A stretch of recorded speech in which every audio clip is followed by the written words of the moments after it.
Muy buenas tardes a todos, gracias por su participación. Estamos con Isabel Alonso Dávila, que es la vicepresidenta de Morir con Dignidad, una asociación sin fines de lucro que trata sobre el tema que se ocupa del tema que vamos a conversar hoy, que es el tema de la eutanasia. Isabel, te invito a que saludes y ya comenzamos a conversar. Hola, muy buenas tardes. Muchas gracias, Ernesto, por proponer esta conversación. Me parece muy interesante. Y muchas gracias por tu última novela que estoy leyendo ahora y me está gustando mucho. La ciudad de la furia. Gracias. Editorial Siruela. La compré ayer y ya me he enganchado un montón. Muy bien. Bueno, Isabel, cuando se habla de eutanasia, surgen objeciones, sobre todo desde el campo de lo religioso. En general, las personas con creencias religiosas sostienen que Dios es el único que da la vida y el único que puede quitarla. ¿Qué argumento tenemos con respecto a esta objeción tan común? Bueno, pues realmente el argumento es el que se podría dar desde una sociedad laica.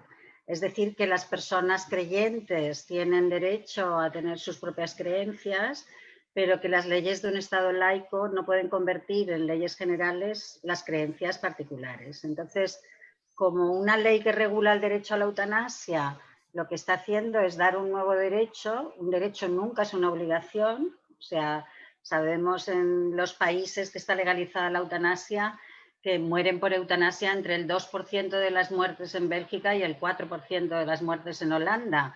Es decir, que el 96 o el 98% de las personas mueren sin recurrir a esto. ¿Qué quiere decir esto? Pues que hay tipos de acercamiento a la muerte poco dolorosos, por ejemplo, o hay personas que sus valores personales les hacen optar por otras opciones, pero que las personas que su proceso de muerte y sus valores les lleven a decidirse por esta opción, evidentemente no pueden ser perseguidos, sino que se tiene que reconocer un derecho. Yo contestaría de manera similar a las leyes del divorcio, del aborto, del matrimonio homosexual.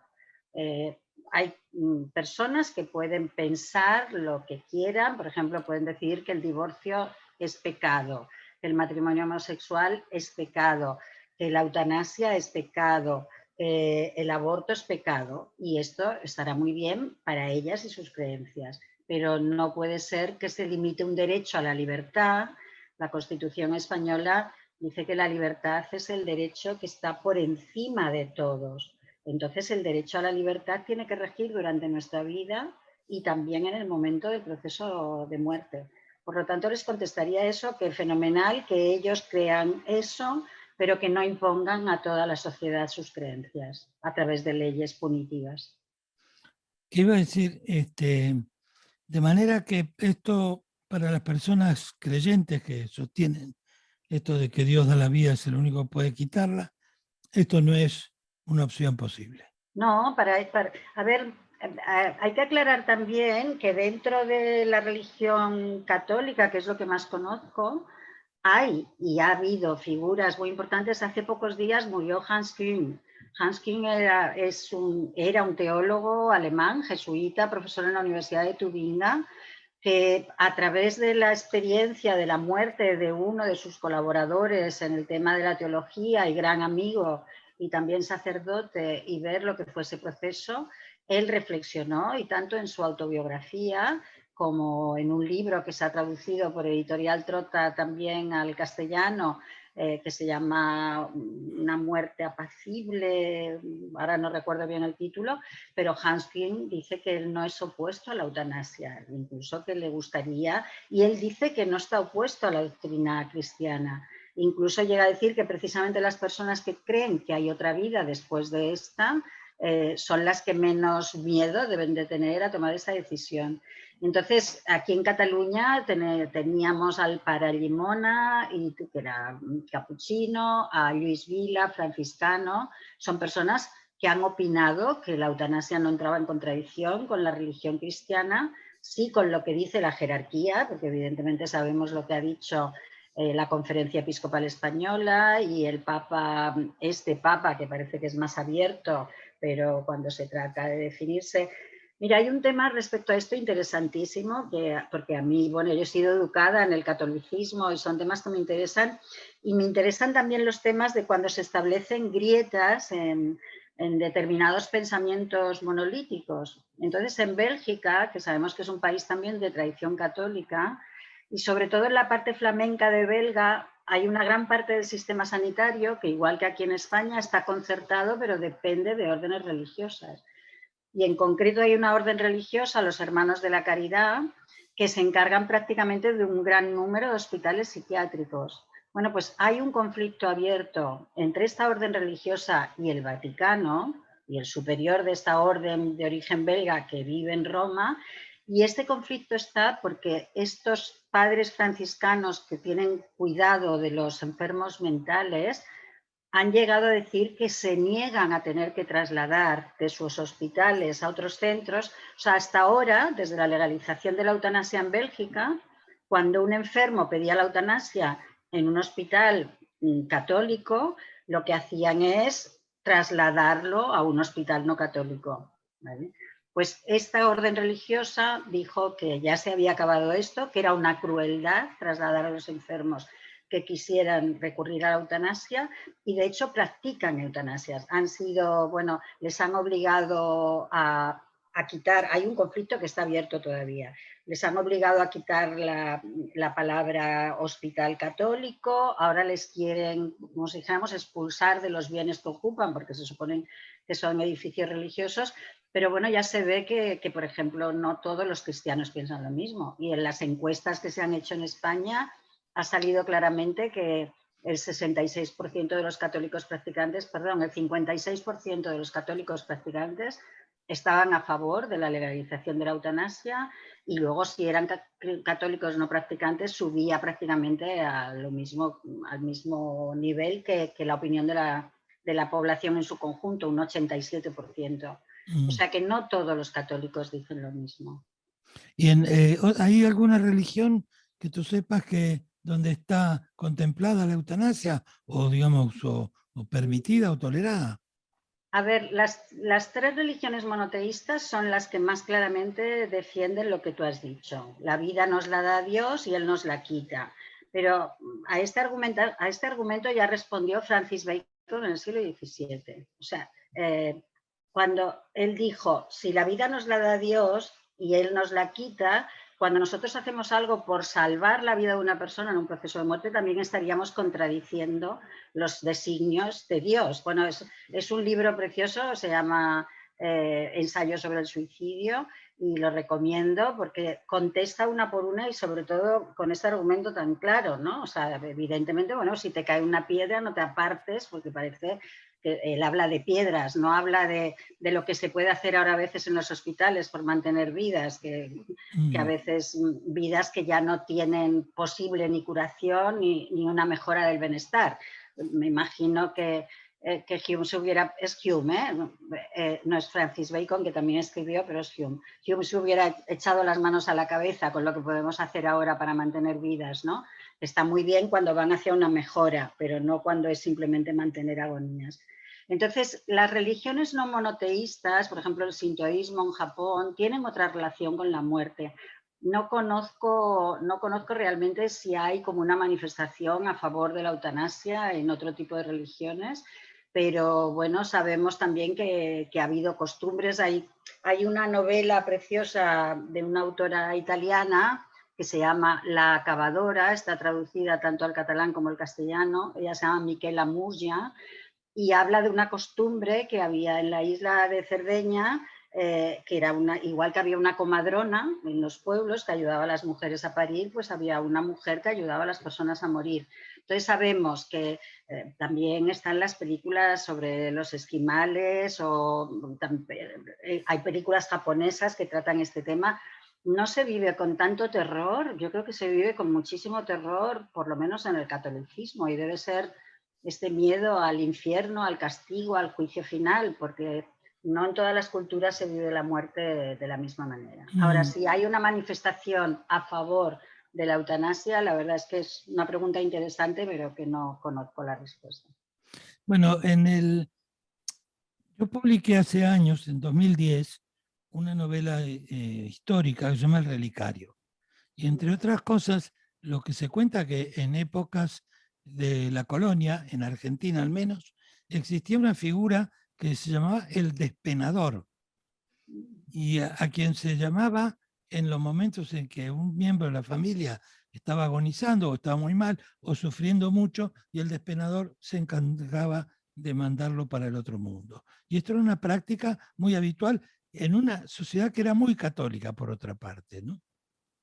Claro, O sea pero, que, pero o que sea que tenía estas... piedad, que tenía piedad y sufría con el sufrimiento del otro. Yo, una de las cosas que o sea, con ley de eutanasia mucho mejor, pero sin ley de eutanasia, o sea, el encarnizamiento terapéutico es una cosa que de verdad que la tendríamos que pensar cuando se produce. Esperemos que se produzca pocas veces, pero a DMD nos llegan casos que simplemente lo que están haciendo es, en vez de ¿cómo dices que se llamaba? Despenador. En vez de despenar, lo que están haciendo es hacer penar. Y qué curioso, porque ahora hay que comparar esta novela histórica tuya con esta de Michela Murgia en Italia, porque ya te digo que se llama La Acabadora, que es como se llama, así, suena tan castellano, porque también es una palabra de influencia castellano, pero es como se llama en Cerdeña, se llamaba en Cerdeña a esta mujer que, por lo que cuenta en la novela, pues acudía con unas hierbas que eran bastante anestesiantes, y cuando la persona ya estaba muy anestesiada, pues la ahogaba con un almohadón, ¿no? Solo lo hacía cuando ya veía que era una agonía que se iba a alargar innecesariamente, ¿no? Entonces, bueno, muy curioso esto, y buscaremos esta novela tuya y otro día hablamos sobre ella, si quieres. Hacemos Vale. una especie de club de lecturas Sí. con gente de DMD que esté interesada, y hacemos otro Zoom, y ese día te pregunto yo a ti sobre Vale. la novela. Es solo una escena, una pequeña escena dentro de una novela de 500 páginas, ¿no? Bueno, pues Y, buscaremos esa escena. vale, y bueno, y podemos hablar también de esta italiana que tú dices. Que si nos dices bien el nombre, el título. Michela, que se escribiría Michela, creo que es Sí, Michela, no es Micaela, es Michela Michela. Murgia, con M-U-R-G, no sé si hay dos Gs o no, Murgia, y A, Murgia, la acabadora. la acabadora. Bien, ahora yo lo escribiré en el chat para que la gente lo tenga en cuenta. Hay una película que yo vi hace poco, no me pareció muy buena, pero de cualquier manera ilustrativa, que es sobre el médico americano. Sí, sobre Kevorkian, ¿no? Jack Kevorkian. No conoces a Jack, se llama la Jack película. Kevorkian, Exacto, algo así. Sí. sí. En la cual, digamos, se plantean muchas cosas, y Kevorkian termina purgando 8 años de prisión, cosa que yo no sabía, pensaba que se había librado. No, bueno, esta película además la vi con interés, porque tuve que ir a presentarla a un ciclo de cine que hacen los compañeros de Aragón, de DMD de Aragón. Cada año hacen un ciclo de cine sobre el tema de la muerte y la eutanasia, y entonces justo me pidieron presentar esta película. Me pasa lo que a ti, que como película, bueno, es también muy de esa época, ¿no? En que había un relato cinematográfico un poco como entrecortado, y luego tenían que meter tantísimos años y tantísimos casos que no sé, pero bueno, está Al Pacino y bueno, entonces, a ver, el caso de este hombre ha pasado con otros médicos que ya se hartan y dicen, pero ¿esto qué es, no? Y estaba claro que Jack Kevorkian lo que hizo además era hacer públicos sus casos para poner a la justicia en un brete. Entonces grababa cosa, bueno, en la película lo has visto perfectamente, que él grababa con vídeo, que las personas le pedían ayuda para morir, grababa cómo les ayudaba, luego lo enviaba a los medios, los jueces lo tenían a la disposición porque le juzgaron miles de veces y se veía precisamente en el juicio, o sea, que era una persona, o sea, además cada vez se lo ponían más difícil y él cada vez hacía más, entre comillas, locuras, o sea, como ya cuando no le dejaban hacerlo en las clínicas o en las casas de las personas, pues en una furgoneta, ¿no? En el bosque. Entonces, a ver, es muy importante que es un caso real, es muy importante que esto supuso en Estados Unidos la legalización, el primer estado que se legalizó el suicidio médicamente asistido fue en Oregón. O sea, estos casos públicos hacen, y además fue el primer lugar del mundo donde se legalizó el suicidio médicamente asistido, no la eutanasia, sino el suicidio médicamente asistido.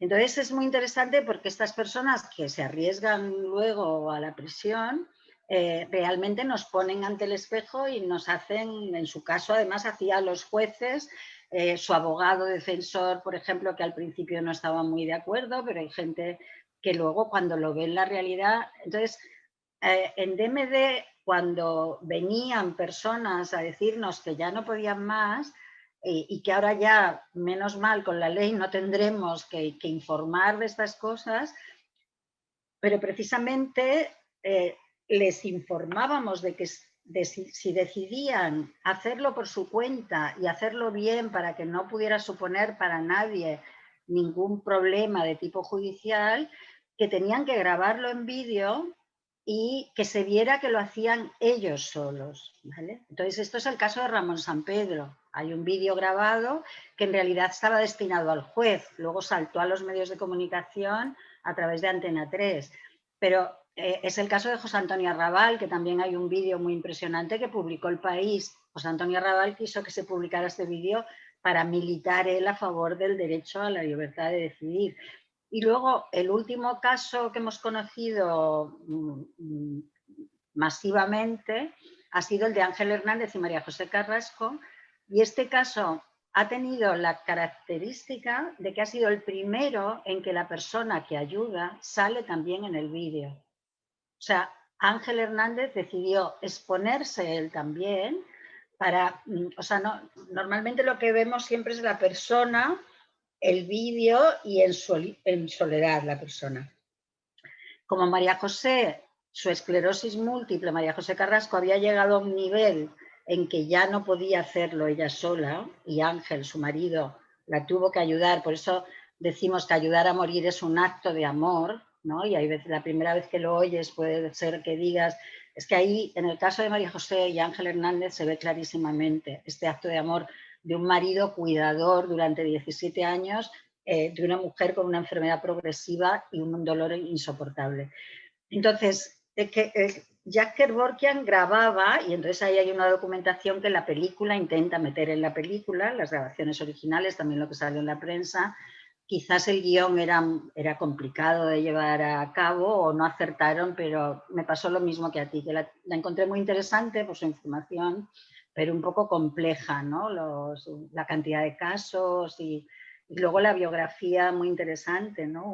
Un médico como tantísimas personas en Estados Unidos o en Argentina que no había nacido en el país, entonces eso también jugaba un poco en su contra, ¿no? Le hacían parecer que era, bueno, que estaba un poco ido. Pero es un caso muy interesante, sí, y hay que tener en cuenta que estos casos a veces no relacionamos legalización del suicidio asistido en Oregón con Jack Kevorkian, pero estas personas que se exponen públicamente establecen el debate y la sociedad se pone a debatir y a pensar, ¿y yo qué opino de esto?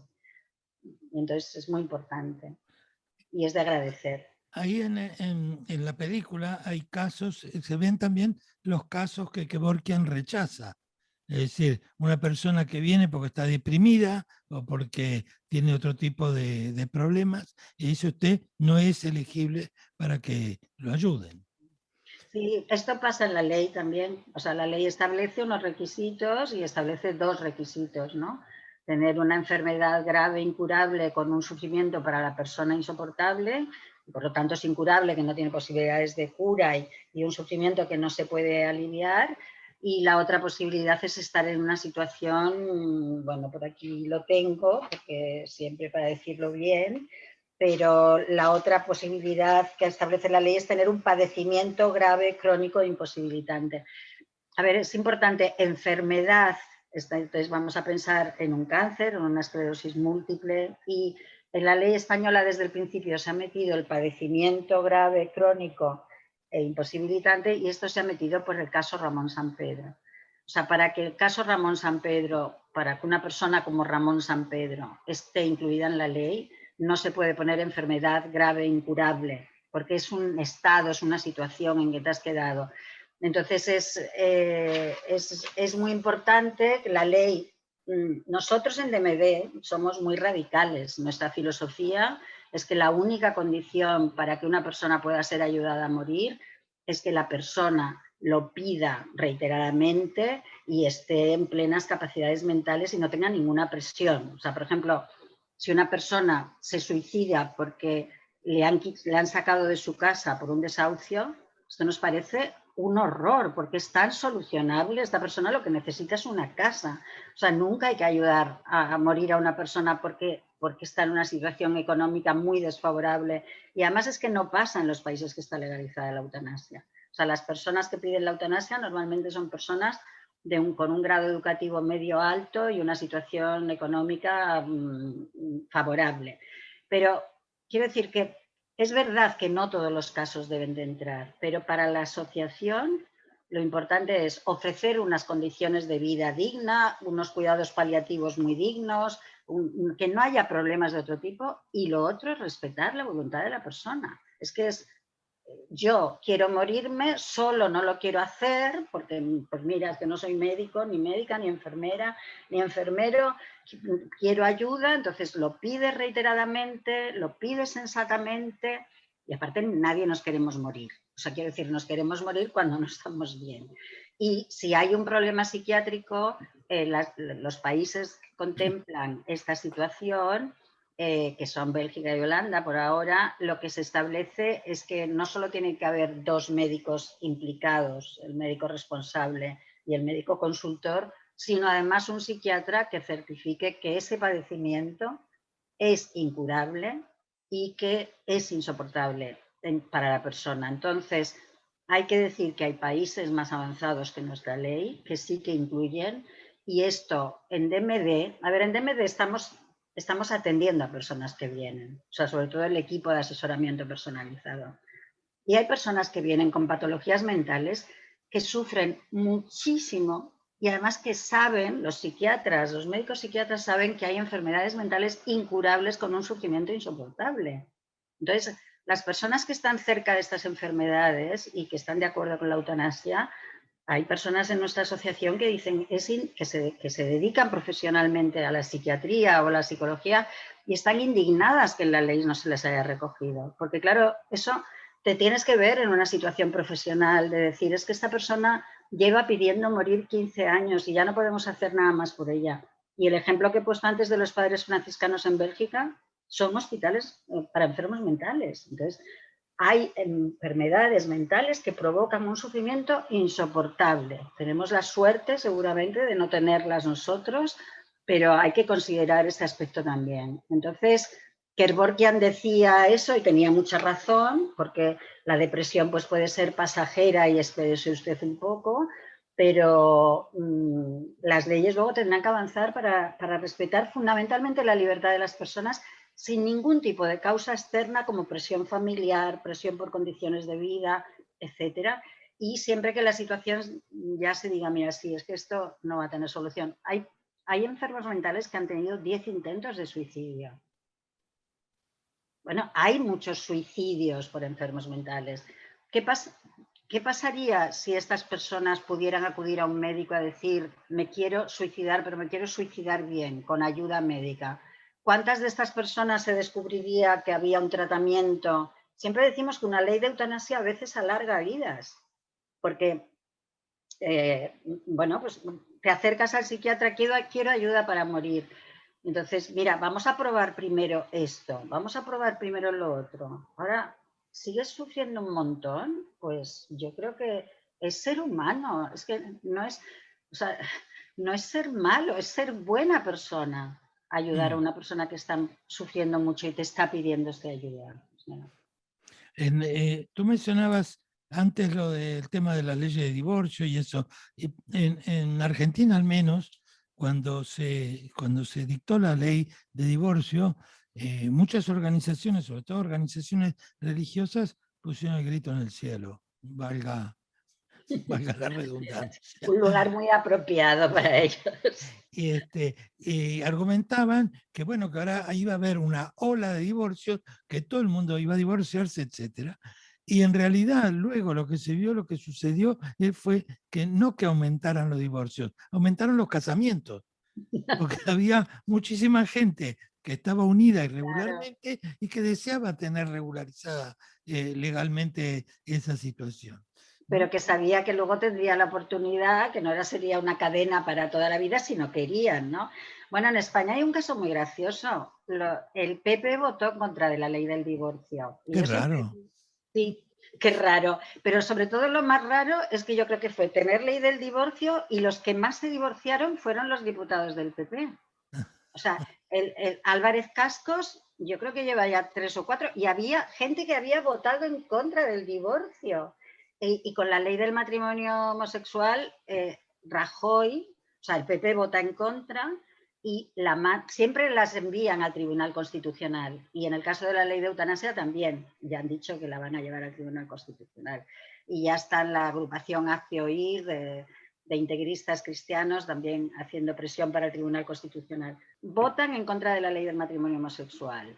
Llevan la ley al Constitucional. Pues a los pocos meses, mientras la ley está recurrida por ellos en el Constitucional, Mariano Rajoy va a la boda de Javier Maroto, portavoz del partido del PP en el Congreso de los Diputados, que se casa con otro hombre.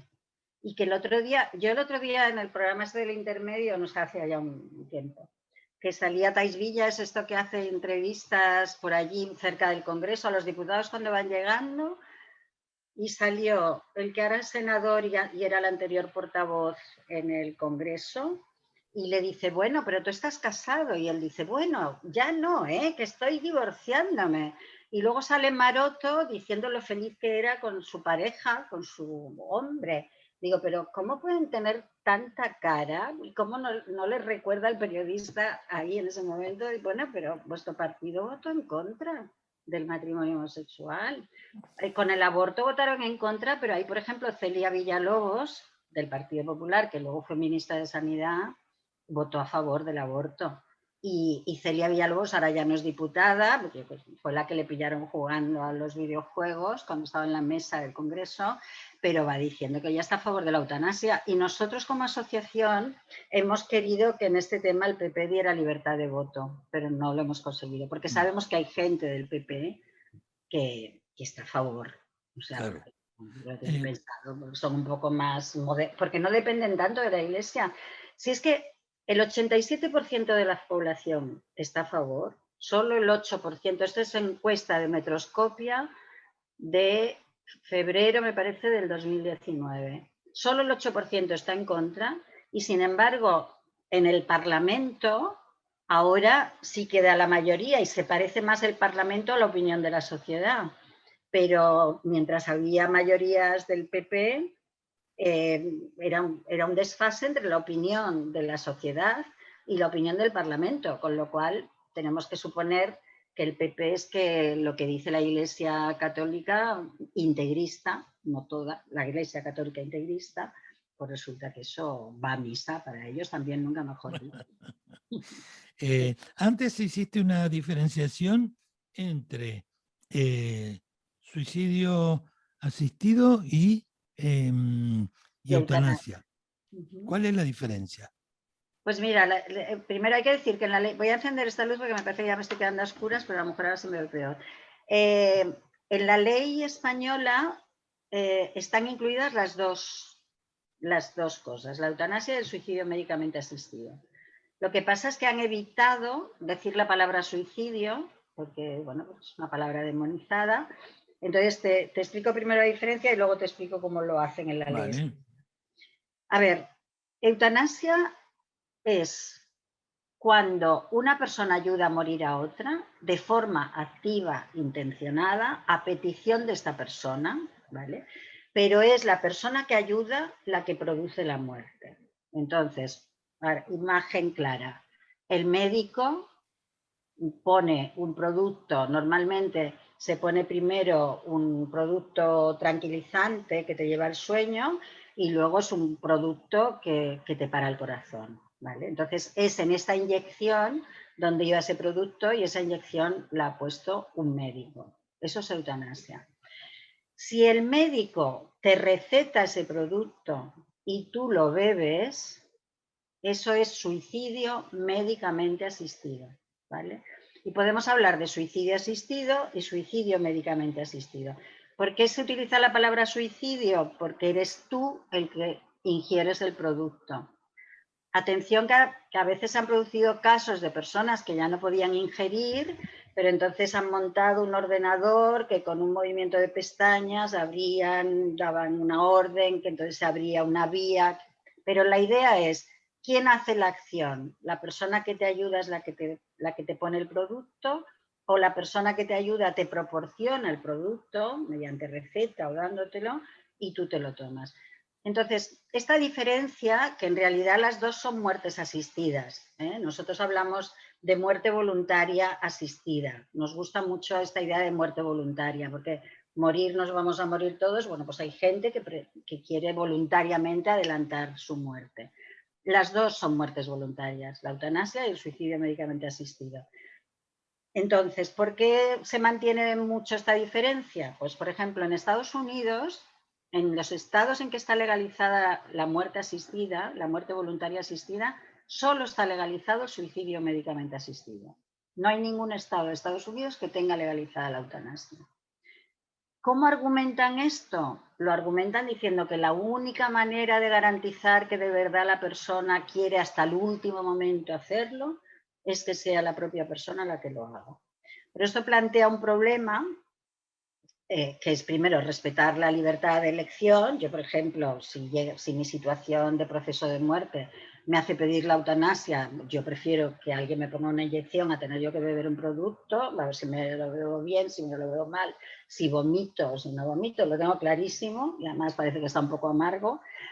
Y aparte no puedo estar dormidita, como puedo estar en la eutanasia. Bueno, entonces, porque esto está los partidarios, incluso había gente del PP o algún concejal o algún diputado de Ciudadanos, el que ahora es vicepresidente de Castilla y León, que nos decía, yo estoy a favor del suicidio médicamente asistido, pero no de la eutanasia.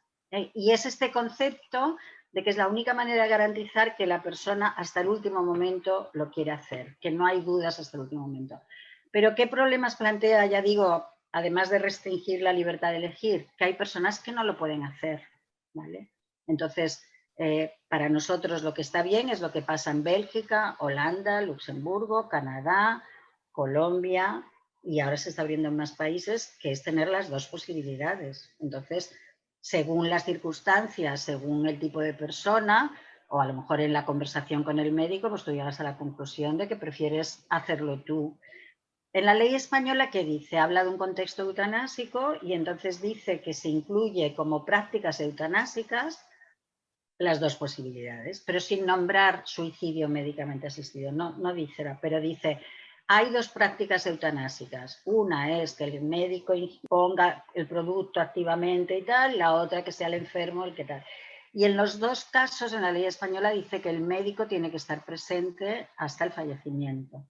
Porque, por ejemplo, en Estados Unidos, depende de los estados, hay estados en que dicen que el médico lo que tiene que hacer es recetar y punto, o sea que no hace falta que esté o no debe, incluso no debe estar, y hay estados en que dice que sí, que el médico tiene que acompañar. Bueno, la ley española dice que en ambos casos el médico tiene que estar presente y a mí eso me da tranquilidad, ¿eh? Tener allí un profesional tal, porque bueno, tampoco bueno, tenemos una compañera en DMD que a lo mejor nos está oyendo, siempre la cito porque me encanta esta frase, se llama Teresa Gol, y ella dice que morir bien tenemos que acertar a la primera, porque no hay más posibilidades.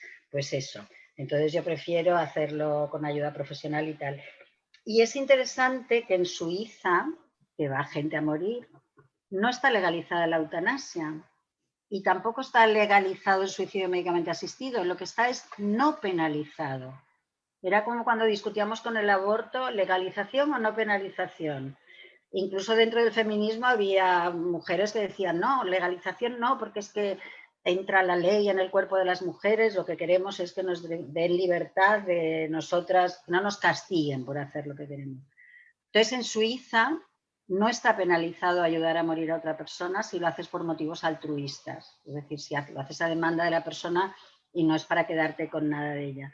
Entonces, en Suiza no es médicamente asistido el suicidio, de hecho lo hacen ONGs y es una práctica relativamente fácil en que muchas veces no está implicado ningún médico. O sea, es estar con la persona, proporcionarle el producto y acompañar. De alguna manera, previo incluso a cualquier debate sobre el tema de la eutanasia, era ya una práctica común que algunos médicos hacían de provocar, anticipar la muerte de una persona usando, por ejemplo, morfina, ¿no? Sí, bueno, a ver, la morfina no sería un producto eutanásico. Yo soy de historia, pero es que en DMD se aprende una barbaridad. A ver, el objetivo de la morfina es amortiguar el dolor, amortiguar el estado de conciencia, ¿vale?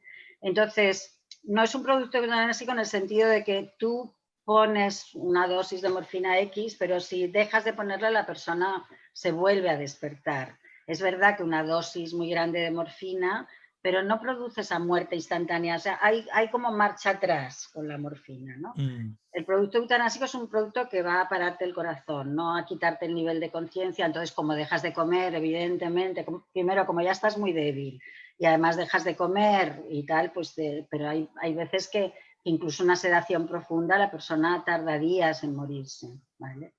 Entonces, y si la dejan de sedar, se va a despertar y va a decir, Dios mío, ¿qué hago aquí? Bueno, entonces, con morfina no, pero bueno, tenemos el caso del único médico condenado por eutanasia. Primero, lo que has dicho se hacía. O sea, igual que había aborto clandestino, había eutanasia clandestina. Y en DMD siempre venía gente que dice, no, si tienes un amigo médico, tú no te preocupes que si es un amigo médico sensato te va a ayudar, ¿no? Pero claro, no todo el mundo tiene un amigo médico.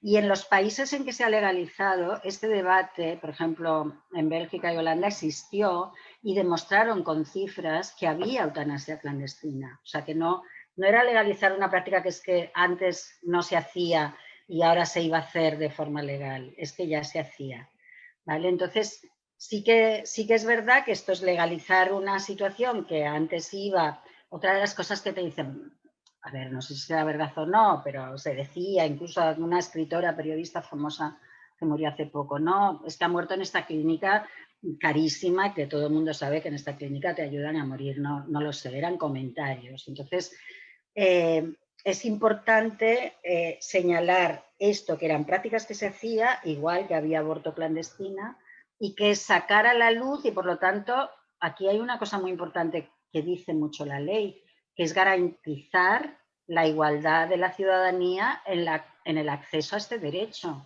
Por eso dice que lo pone en la Cartera General de Servicios de la Seguridad Social y que tú lo puedes hacer, lo puedes pedir y que se puede practicar en tu domicilio, en un hospital, sea público, privado, concertado, y que si tú perteneces al sistema público lo va a pagar la sanidad pública. Precisamente por salir de ese estado de desigualdad, de los que tenían la información, el amigo médico o el dinero, tenían más posibilidades, ¿no? Tú hablaste antes del encarnizamiento o ensañamiento terapéutico, que es mantener a una persona con vida cuando ya no tiene muchas posibilidades. Si hay muchas tecnologías, la respiración extracorpórea o digamos, muchas máquinas que sostienen la vida más allá de lo razonable. Y sin embargo, existía el problema de, digamos, de desconectar a esta persona. Podría configurarse como un delito en alguna época, en algún tiempo. No sé si ahora sigue siendo así. No, no, pero a veces hay problemas.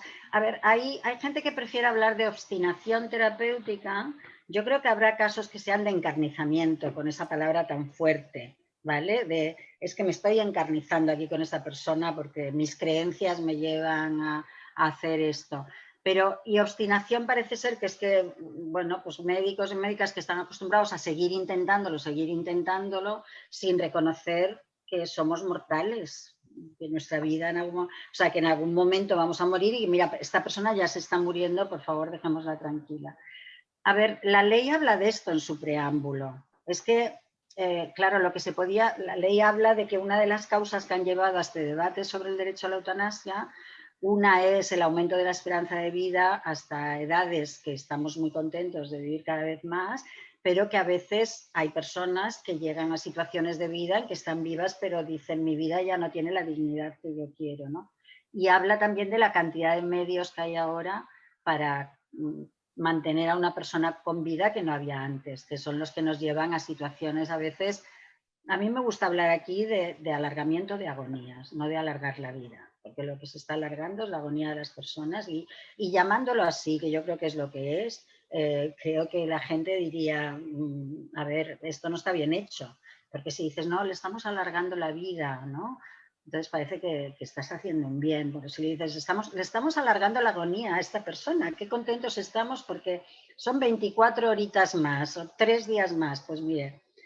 Por favor, reconozca que hay momentos en que estamos muy cerca de la muerte y por favor una muerte confortable. Entonces la ley reconoce que este alargamiento con medios técnicos de la vida es una de las causas que han hecho que muchas personas nos planteemos este tema. Yo me he planteado este tema porque a mi madre la alimentaron con sonda nasogástrica a los 92 años y Alzheimer durante unos cuantos días y estaba en una arcada permanente. Entonces dices,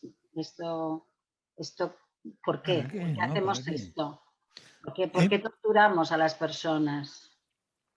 Eh, Ahora, uno hoy está, digamos, gozando de buena salud, está bien, etcétera, pero puede llegar una circunstancia en el que uno termine en un hospital, en una clínica, siendo asistido con todas estas cuestiones tecnológicas. ¿Y quién decide ahí? ¿La familia? A ver, mira, si nosotros queremos, siempre somos nosotros los que decidimos. O sea, la ley, tanto la ley catalana como la ley española, se llaman ley de autonomía del paciente, no de autonomía de la familia, ni autonomía del médico. A partir del año, bueno, ya con la ley de Ernest Lluch, de la Ley General de Sanidad de 1986, ahí por primera vez se habló de derechos del paciente y un derecho se estableció que era el derecho a rebutjar, en catalán, a renunciar a un tratamiento. Es decir, en esa ley tú ya podías decir, mire, esto que me quieren hacer, no, lo rechazo. Esta ley lo que pasa es que si rechazabas el tratamiento no podías permanecer en el hospital. Significaba que tenías que pedir el alta voluntaria. ¿Vale? Eso estamos en 1986. Y hablando de religiones, a mí me gusta recordar aquí que los testigos de Jehová, con su oposición a las transfusiones, con la que yo personalmente no estoy nada de acuerdo, ha habido dos luchas en España, una contra el servicio militar y otra, lo de la autonomía del paciente, que los testigos de Jehová han tenido mucho que ver. Los testigos de Jehová, por su religión, no pueden coger armas y los primeros no objetores de conciencia, porque eran lo que luego se llamó insumisos, ellos se negaban a hacer el servicio militar y iban a la cárcel por no hacer el servicio militar. Y en el caso de las transfusiones consiguieron alguna sentencia del Tribunal Supremo que les daba la razón. Es decir, que pasaba por encima su libertad ideológica y de religión que la obligación de los médicos. Claro, es que la medicina ha sido muy paternalista históricamente, es decir, ellos saben y el enfermo no sabe, entonces ellos deciden y nosotros lo que usted quiera. Pero claro, y este cambio de paradigma de que es, usted sabe más que yo, es un profesional, usted me informa y yo decido. Entonces hay médicos que les cuesta y desgraciadamente cada vez menos seguro, pero nos contaban el otro día de un hospital de Barcelona, la persona que lleva comunicación y que es profesora de medicina legal en una facultad de medicina, que sus alumnos salen súper bien formados sobre que quien decide es el paciente y que hay que hacer lo que diga el paciente. Dice, pero a veces después me los encuentro en el hospital y resulta que en el servicio, la cultura que hay en el servicio es todavía paternalista. Dice, y se les han girado la cabeza y otra vez están pensando que son ellos los que tienen que decidir. Entonces, muy importante, decidimos nosotros. Ahora, ¿qué pasa si cuando nos tienen que preguntar no podemos ya comunicarnos? Entonces, decidimos nosotros qué quiere decir. Hay un papel que se llama consentimiento informado, que es cualquier actuación médica, tú tienes que firmar tu consentimiento, ¿vale? Para sacarte una muela, para hacerte una intervención quirúrgica, para hacerte un TAC. Si tú no firmas ese consentimiento, no te pueden hacer el TAC, no te pueden sacar la muela, no te pueden operar, no te pueden hacer más quimioterapia si estás hasta las narices. Es decir, que ese consentimiento informado es importantísimo. Hombre, para sacarte una muela yo los firmo casi sin leer, o para hacer una radiografía, pero atención, si yo ya estoy pensando yo ya no puedo más y ahora me van a abrir otra vez la barriga y me van a sacar no sé qué, pues yo digo, miren, no. Vale, entonces el consentimiento informado es fundamental. Si yo ya no me puedo expresar, puede haber dos situaciones. La buena es, yo he hecho un testamento vital, que en Cataluña se llama document de voluntades anticipadas y en otras partes de España se llama instrucciones previas. Si yo tengo hecho este documento, a mí no me podrán preguntar, pero consultarán el documento. Y es obligatorio cumplir lo que yo he puesto en el documento. Entonces, esa es la buena situación, porque es un consentimiento informado. Yo me pongo ahora a pensar, ¿qué pasa si tengo Alzheimer y cuando me tengan que preguntar si me tienen que curar una infección de orina o salvarme de un ictus, yo ya no puedo decir nada porque ya no hablo? Pues yo lo he pensado y he dejado en mi documento. Si yo ya no reconozco a mi familia, si yo ya no tengo autonomía vital, si yo tal, no quiero que me hagan ningún tipo de intervención médica, excepto las que sean para calmarme el dolor. Por lo tanto, ni me da usted la pastilla de la tensión, ni me da hierro para la anemia, simplemente me da medicinas para que yo esté muy a gusto y ya está. Entonces, esa es la situación buena. ¿Qué pasa si la persona no se puede expresar y no ha dejado testamento vital? Aquí es donde entra la familia, porque la ley decía que se preguntaría al familiar más cercano.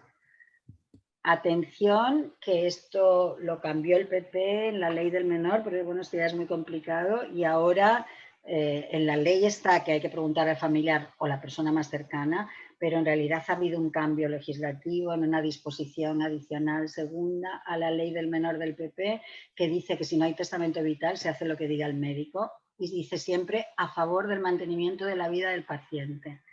O sea que, entonces, por eso siempre en DMD insistimos en que es importantísimo tener este documento, porque si lo tenemos, lo único que tendrá que decir nuestra familia o el médico, vale, aquí tenemos lo que quiere esta persona y esta persona no quiere que en esta situación que está en coma, no quiere que la reanimemos, no quiere alimentación artificial, no quiere que le hagamos funcionar el riñón a base de diálisis externas.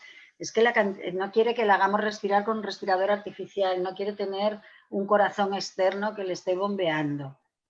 Y otra cosa, si preguntan a la familia, podemos tener la suerte de que toda nuestra familia hemos conversado con ellos muchísimas veces, están totalmente de acuerdo, nos conocen. Y bueno, pues toda nuestra familia, en DMD tenemos un modelo que dice, todos los hijos de esta señora, mi madre siempre nos había dicho que no quería eso y firman todos. Pero la situación que se da muchas veces es un hijo opina una cosa. El otro, por hacerse el hijo más amante de la madre a la que a lo mejor no iba ni ver, ni siquiera la visitaba, pero entonces decide que es el momento de su amor filial y entonces dice, no, un día más que la podamos tener aquí, hay que seguir luchando y entonces eso va a dejar heridas en la familia para siempre y va a alargar la agonía de esa persona. O sea que además de la eutanasia tenemos que pensar en hacer el documento de voluntades anticipadas, que no sé si preguntarte, Ernesto, si lo tienes hecho, pero si no te vas a pasar por DMD un día de estos me voy a poner en plan profesora como era antes, y decir, aquí a escribir el documento. Y luego si quieres lo entregas o no, ahí ya no estaré vigilante, pero hay que Sí, hacer. sí, cuenta conmigo, lo haré. Vale, pues Ahora, la pregunta es la siguiente. Bueno, supongamos que yo esta mañana me fui ahí, hice el documento, lo tengo. Y pasado mañana me da una pataleta X y termino en el hospital sin poder hablar ni comunicar ni nada. Y mis familiares no se ponen de acuerdo. ¿Quién tiene ese documento y cómo se hace valer? mira, No pudiendo hacerlo valer yo mismo. vale. Mira, ese documento cuando se legalizó en el año 2000 no existía un registro de documentos, o sea que ese documento lo tenías tú, como si cuando haces testamento de bienes te quedaras tú solo la copia, ¿vale? Pero hemos avanzado. Entonces, una cosa importante es saber que ese documento vale aunque esté en un cajón de tu casa, si alguien lo encuentra y es buena persona y lo lleve. Ahora, lo importante es registrar el documento. Entonces, si lo haces ante notario, el notario se encarga de registrarlo. Hay un registro del Departamento de Salud o en Madrid en su Consejería de Salud. Aquí está en la maternidad, en las Corts, que es donde está el Departamento de Salud, en ese edificio histórico tan bonito, modernista. Entonces, tú registras tu documento y una vez que esté registrado en el Registro General de Documentos de Voluntades Anticipadas del Departamento de Salud, ese documento entra en tu historia clínica. Entonces, cuando el médico ve tu historia clínica, ve que tú tienes el documento.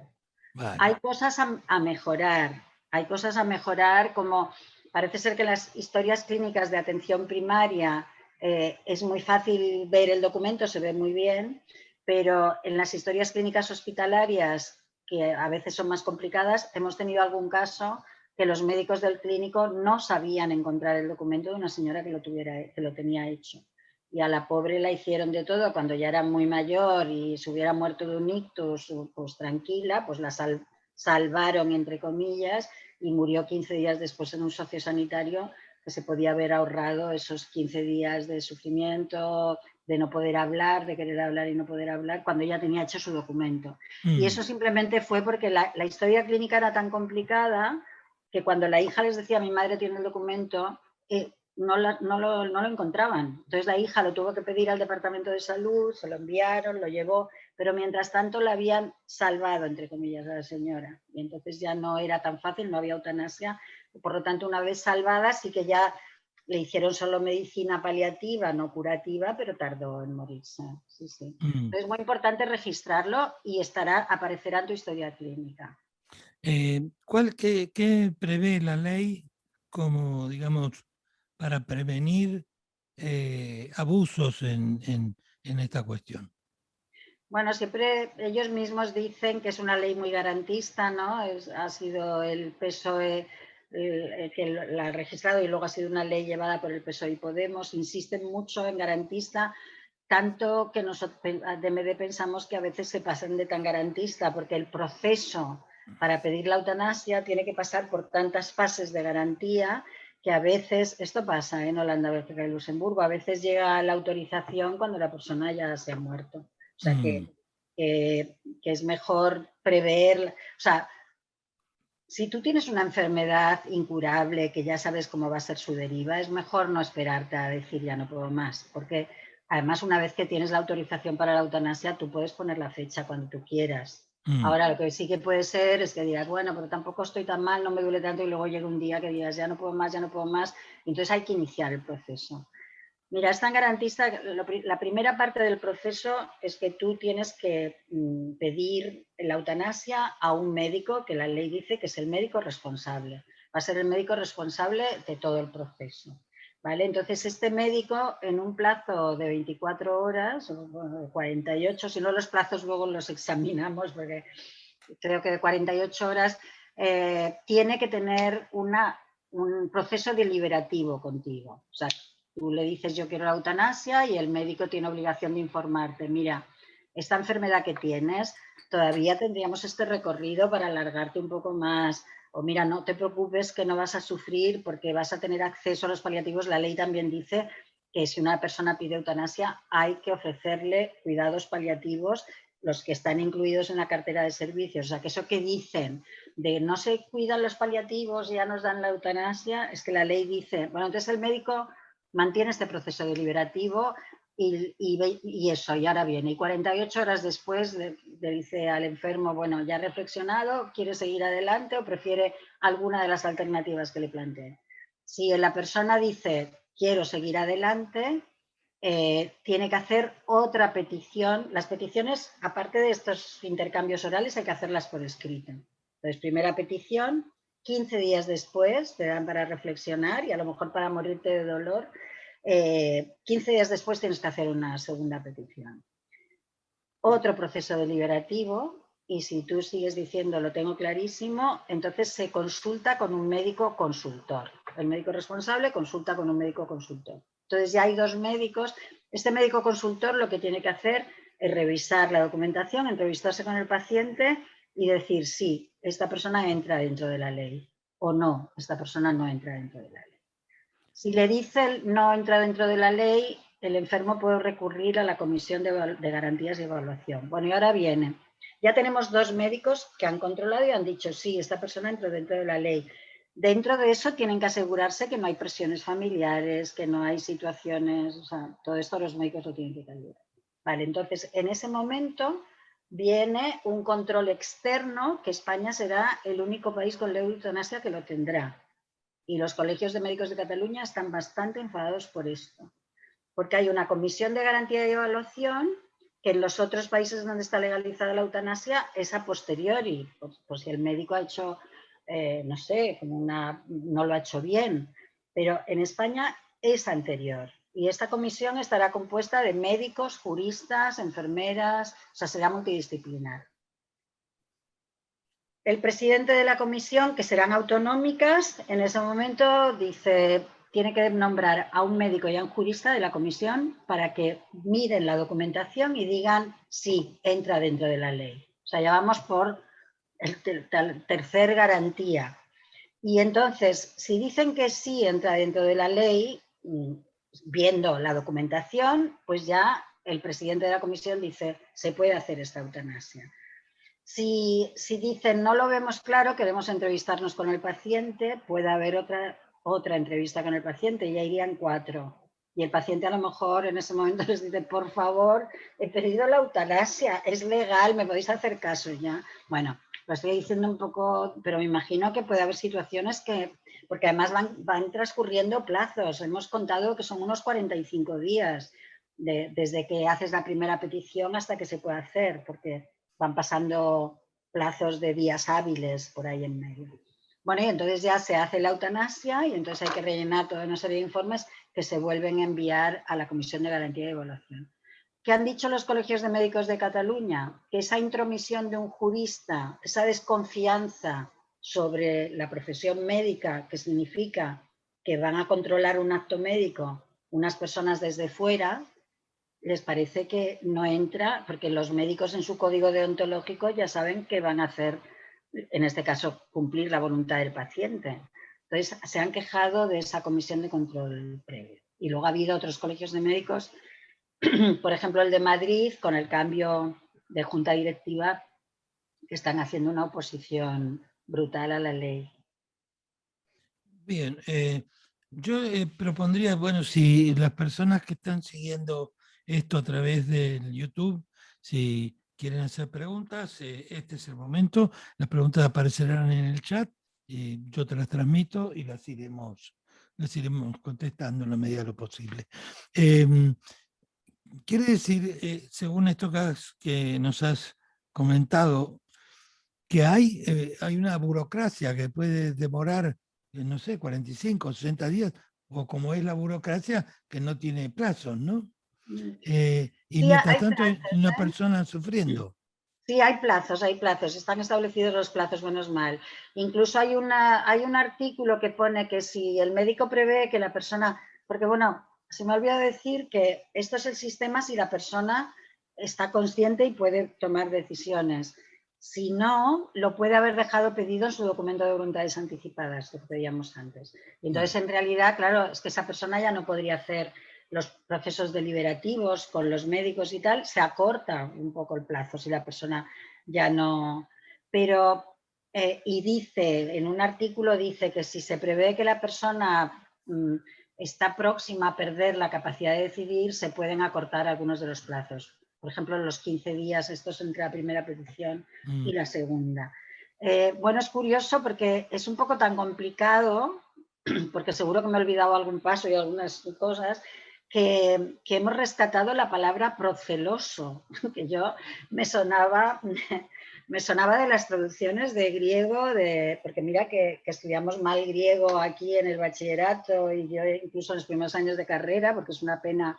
Luego he estado trabajando en Italia y allí los alumnos aprenden latín, que casi hablan latín o traducen con facilidad. Nosotros era una cosa tortuosa y aprendíamos poco. Pero la palabra proceloso sí, porque Ulises iba por el mar proceloso, entonces ya veías que era agitado, ¿no? Y entonces en DMD Federal hicieron un texto que luego traducimos al catalán y entonces habían puesto que el sistema era proceloso. Y yo era partidaria de dejar, existe también en catalán la palabra procelos, y yo era partidaria de dejarla la palabra porque era recuperada, pero bueno, al final decidimos que mucha gente nos iba a entender y pusimos eso, un sistema complejo, complicado. Es verdad, es verdad. Entonces, a ver, lo mejor es pensar que realmente esto es una cosa que tenemos que tener reflexionada, pues como estamos haciendo hoy, pues cuando no estamos enfermos y tal, que tenemos que haber puesto en nuestro documento y que luego cuando veamos que tenemos una enfermedad y nos vaya diciendo el médico, mira, el final de esto es que te vas a ahogar y lo vas a pasar fatal, o el final de esto va a ser un dolor terrible, este cáncer de huesos y tal, o esta ELA, el final va a ser muy duro, y entonces, precisamente porque lo tenemos reflexionado ya desde ahora y cuando hemos hecho nuestro documento, por si acaso no estamos conscientes, pero luego cuando se acerque el momento, pues lo reflexionaremos con calma y lo haremos, no nos esperaremos a que nos pille el toro, con esta expresión que decimos a veces, no esperaremos a estar ya que no puedo más para pedirla. Bueno, además sabiendo que luego la puedes decir, no, no, me espero. O sea, no es que cuando te llegue, pues ya te ha llegado, mañana hacemos la eutanasia. No, no, tú no firmas tu propia sentencia de muerte, sino aquello una que opción. no, como la pediste, te la han dado, venga. Ahora sí. Hay que decir que además antes de hacer el acto eutanásico hay que firmar el consentimiento informado, aunque lo hayas pedido tú. O sea, es decir, que no se hace la eutanasia aunque la hayas pedido, hayan pasado los 15 días, hayas dado toda la lata que quieras y al final dices, no, no, mira, me lo he repensado o vamos a esperar unos días a que venga mi hijo y pueda estar conmigo y tal. O sea, no pones tú la fecha, ¿eh? Claro. No, no ¿Quién paga por este servicio? Bueno, el Sistema Nacional de Salud. Todos los que estemos en la pública, bueno, yo estoy en DKV, o sea, en lo de los funcionarios, pero todos estos será un servicio absolutamente gratuito y si te vas a una clínica, vas a una clínica concertada o el propio Estado te deriva a una clínica concertada, está dentro de la cartera nacional de servicios de salud. Lo repiten varias veces. Lo paga la Seguridad Social. Lo paga la Seguridad Social. Sí. Bien. Bueno. Para mantener el derecho a la igualdad ante un nuevo derecho. Sí, el preámbulo de la ley es muy bonito de leer y luego, excepto la parte procelosa, lo otro también garantiza muy bien todo esto. Vale, entonces el consejo sería, indudablemente, firmar este documento, tenerlo listo ahora que estamos en buena salud y no esperar a último momento.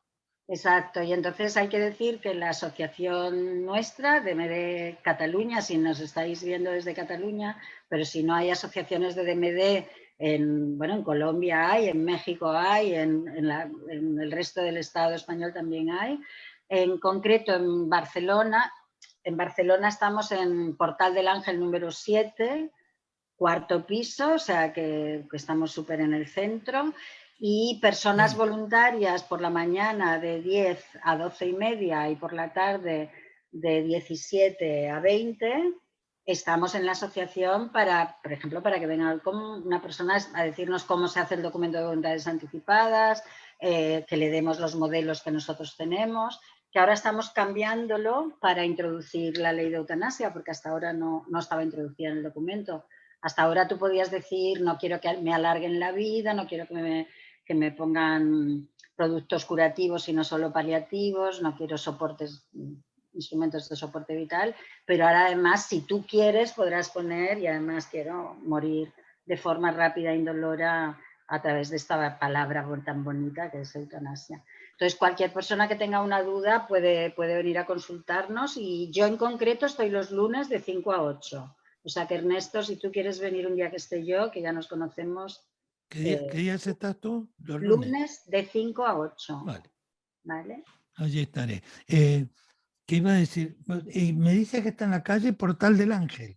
Sí, o sea, es Metro Plaza Cataluña o Urquinaona o Jaume I, si se viene en la línea amarilla, o sea, en los ferrocarriles de cercanías, los ferrocarriles catalanes, los ferrocarriles, o sea, todo llega allí, y allí se llega a BMD. En Madrid están en la Puerta del Sol, o sea, nosotros Vale.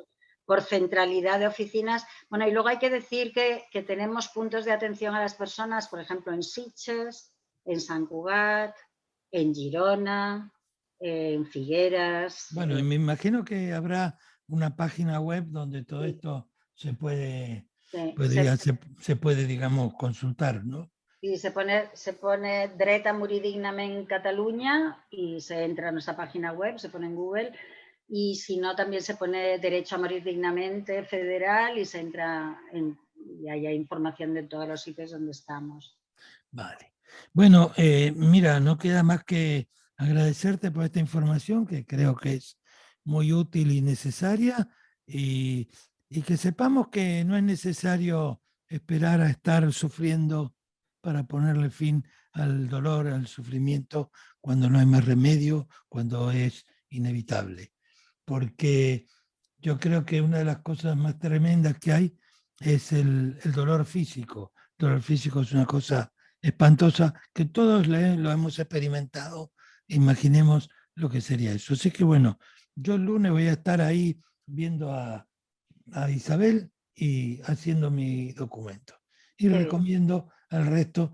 Creo que esta charla ha contribuido digamos, aclarecer cómo es la cuestión, cómo es un tema tan importante y también tan complejo, ¿verdad? Muchísimas gracias, Isabel. Seguimos en contacto y bueno. Nos vemos el lunes, y muchas gracias a todo el mundo que se haya conectado, y gracias por hacer esta propuesta, que ha sido muy agradable. Son las ventajas estas de desde casa, ¿no? Que estás así como... A veces cansa tanto YouTube, pero yo prefiero lo presencial, pero bueno, esto es lo que tenemos. Sí, sí. Bueno. Gracias, Quedará Isabel. apuntado en algún